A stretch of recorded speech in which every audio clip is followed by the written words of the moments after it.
the song, never gonna do the same for you. What's up, guys? It's Donna here. And Holly. And you're listening to Teaser Talk. On switch, turn the song, never gonna do the same. You hit the on switch, turn the song, never gonna do the same for you. With these power lights. What's up, everyone? We've got Jorel from Hollywood Undead with us today. What's going on? How you doing? I feel like your voice sounds different now that we're I recording. know, it's so weird. Like on my phone voice, it's like my phone voice. Hi, Yeah. this is my customer service voice. You're very bubbly. Okay, let's tone it down. But what's going on, everyone? Is that better? Yeah, when Okay. we're drinking that downstairs, she's like, "You ready for this fucking interview, dude? I'm gonna do this thing. I'm fucking ready to go, dude." All right, I'll go in the between. I'll go in the middle. So super excited to have you on. It's definitely a crazy time that we're in, right? Yeah, I mean, I do stuff outside of music, which I can get more into, but people like, bands, like, I was in Europe, and I got sent home. We're doing a tour of Papa Roach. It was a pretty big tour, Yeah. We're about to go into Paris the next day and play, I don't know, I think it was like a 5,000 seats ticket sold, and like it was a big show. We had a bunch of big shows lined up, and they're like, the tour just got canceled last minute. We're in Germany, like, you're going home. We kind of knew it was coming, but like it's just weird, like we're like getting ready for the biggest shows of the tour, and it just literally was done. Like, I've never experienced anything like that. Nobody has. That's crazy. Yeah, because we all heard it.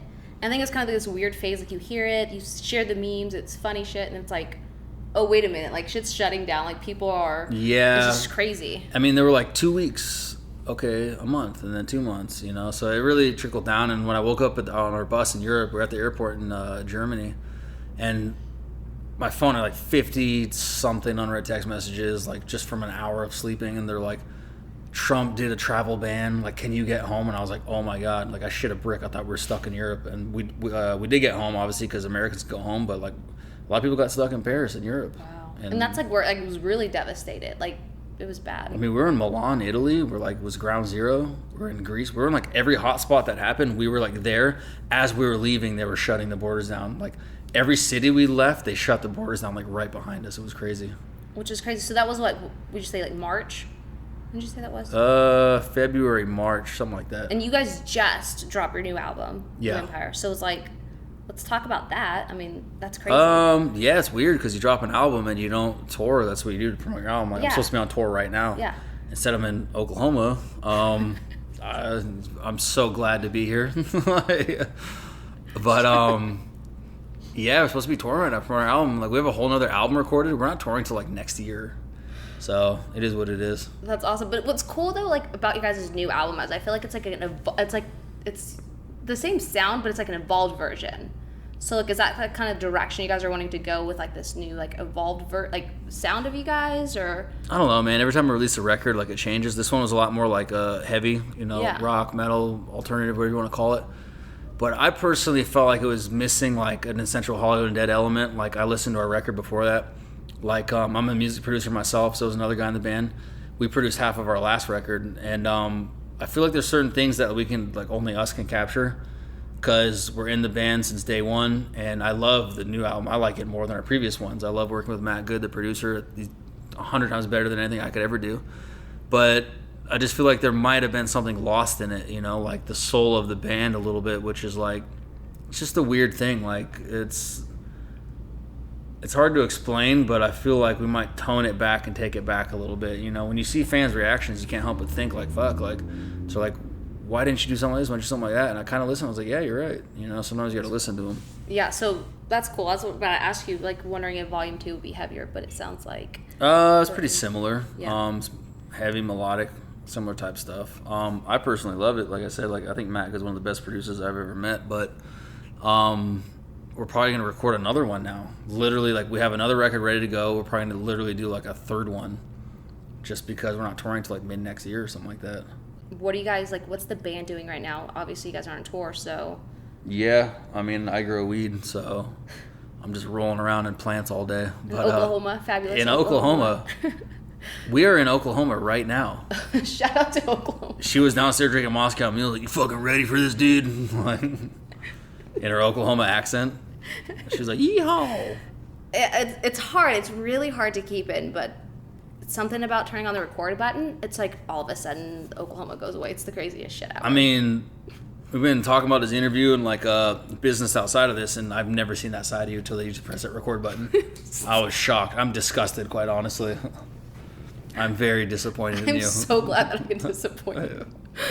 Okay, so funny thing, I, like most people that know the band, first heard you guys through MySpace. Yes. So, like, I really feel like you guys are like the OG like bands discovered on social media, because I think beforehand, obviously, like, what was there, like AOL, like AIM or whatever, but like not in a terms of like thinking of it as a marketing ploy, or at least I was, and I was like 15 years old trying to figure out the next, scene picture or whatever to post. Yeah. But I really feel like you guys are like the OG social media discovered bands. I'd love to hear the story of how you guys really got the attention, because like now it's easy because you can promote ads, like people understand like the whole social media marketing ploy and strategy. Yeah. Back then it was all like I don't know, I guess you could call it internet sweat, like, but we did a lot more. So in LA, like in that scene, it's like we were like, people were talking about us, but I went out and with a stencil, I literally spent all night carving this giant plastic stencil with a razor blade and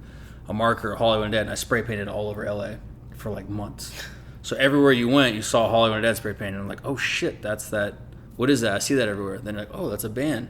And then, we'd sit there every day, all day, adding people on MySpace, and we'd answer every message. And I feel like the songs we're writing were getting people's attention. It was kind of like a combination of everything. But yeah, it's like, I think we really were one of the first bands to like really utilize social media, like to 100%. Like, my friends that went to MI at the time, like, dude, they talk about your band all the time in music business class, how to utilize social media. So it's like, to me, I was like, it was free marketing. Why wouldn't I use it? It's like, if I'm going to go out and spray paint all over the town, this is like just as effective. You know what I mean? So I was like, more bands, I don't know, kind of figured it out afterwards, but we were the first band, I think, to be like, dude, this is like, you'd be dumb if you're not using this. Yeah, for sure. Because it's like, literally, it's so crazy, because I think of like, what was it? Like MySpace put out like maybe one CD, or at least one CD that I knew of, and you guys were on it. And it's just crazy to think that you guys didn't have any kind of deal before. It was literally just social media attention. So, thinking about like right now, obviously people are trying to stay connected, obviously not through large groups, but through their phones, through, social media. What advice would you say to people who are trying to get attention right now? Because like right now I feel like everyone's competing for that attention. Like what advice would you give to bands starting out on how they can differentiate themselves from everyone else? What I honestly used to say when people ask that question is like, just don't suck, like perfect your craft. But it's kind of hard to say that now, because there's people that suck and all they do is post what they do all day every day. Like, this is me like falling down the stairs, this is me throwing a pancake at the window, this is me being stupid, and kids love that shit. My nieces and nephews, they watch all that stuff. So it's like, but I really feel like the world's changing again, and people are getting sick of bullshit. That like, if you're a musician, you're a new band, like just be good at what you do. Write good songs. Just because you know how to play guitar doesn't mean that you should be showing people that you do play the guitar. Mm-hmm. Like, take your time, perfect your craft, and get good at it, because the world's going to get sick of bullshit very soon. It's already happening now. The 90s are coming back. It's like the bullshit filters coming back. So it's like, just be good. Like, just because you're in a band doesn't mean you're ready to show people. Yeah, it's interesting that you said that, because it's like, even like corporations and stuff, you start seeing like people like, they go from this corporate field to like brand, like humanization, like humanizing the brand, and it goes back to music too as well. That's great advice. So what do you guys have in store for 2020? Oh shit, this year. I don't know. We ain't doing shit. We're not touring. We're not doing nothing. We grow weed. We're like heavy in the cannabis world, so we're focusing on that. I'm in a beautiful Oklahoma right now. This is what's like the acronym for the state? California's a sunshine state. Like, what is Oklahoma? Boomer Sooner. Boomer Sooner. Yeah. I don't even know what that means. Oh, you like? Yeah, we're in Sooner. Sooner State. Wait, like, for the so college? The land rush. No, hold on. Well, yes, but the college was named after this. So there's a land rush. Okay, yeah. So way back in the day, yes, like there's it's a haunted spirit from one of the Sooners. Yes, you probably didn't hear that on the microphone. That was a Sooner rising. We from just the grave. pissed off the Sooner gods, just so you know. No, so like back in the day, there was a land rush, and it was like obviously Indians, like Native Americans, had the land, but they didn't give a shit. They're like, hey, all you people come up in here, and we're doing a land rush. So like literally, people in horse-drawn buggies, like they'd fire off a gun or whatever, and then they rush. So that's like. And then the boomer singers were the people who actually did it beforehand. They were like the little sneaky people. That's fucking insane. That's real? The more you know. Yes, 100%. Like this is the history we grew up learning in schools. Like we'd open our textbooks and we learned about people and they would pick stakes and nail them down and put rope, and then like that was their lot. Like that's their land. That's how they claimed it. Have you seen you remember that game, The Oregon Trail, at all? Yes. So you seen that thing where it's like social media brand or musician, or it was like, well, we can't pay you, but it'll be good exposure. In the Oregon Trail, it says you have died of exposure. That's awesome. Because that's how you always died, was of exposure. Exposure, yep. It was something probably similar to that. So I think it's super cool, going back to talking about you guys are growing. It's super cool when artists find additional businesses to kind of pour themselves into outside the music industry. Yeah. I mean, I know we talked about this earlier. It's kind of like Jay-Z's model of, well, if you're going to drink it, you might as well make it. Yeah. Obviously, if you guys are going to smoke it, you might as well grow it. Utilizing that brand to create additional revenue streams on things that you're passionate about. I mean, me personally, it's like, I've been doing this for a long time. It's like, it's not because I drink beer. I'm not branding beer. Like, I actually been growing weed for so long. I'm like involved in every step of the process, from building the rooms to like growing it to curing, cultivating it. So it's like, a lot of people, bands, musicians, artists are like, yeah, like, I smoke weed, so this is my weed. And it's like, that's not true. Like, you have no idea what this is. Like, you can't walk into, like, let's just say a brewery and, like, tell me what everything's going on. Like, where's the corn, where's the wheat, where's the barley, whatever you're using. Like, you have no idea. You just like beer. So for me, it's like, this is way beyond that. It's like, I so heavily into it that it's like, that it's literally like what I do all day, every day, more than music.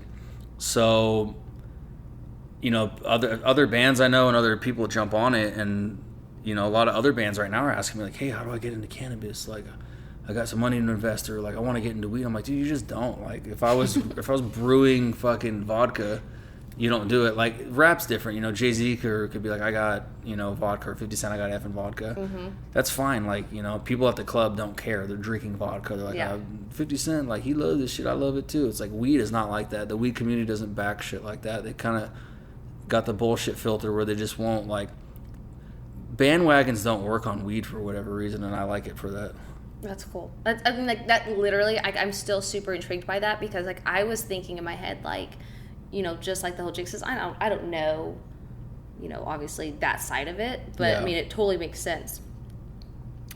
I love it. So before I let you go, where's the best place for listeners to like follow you and follow the band and keep updated all the stuff that you guys got going on? Shit, Oklahoma. Like, come here. Like, everything's going on down here. Oklahoma, and they are here. Just get like a fucking buggy and get on down here. Get your steaks.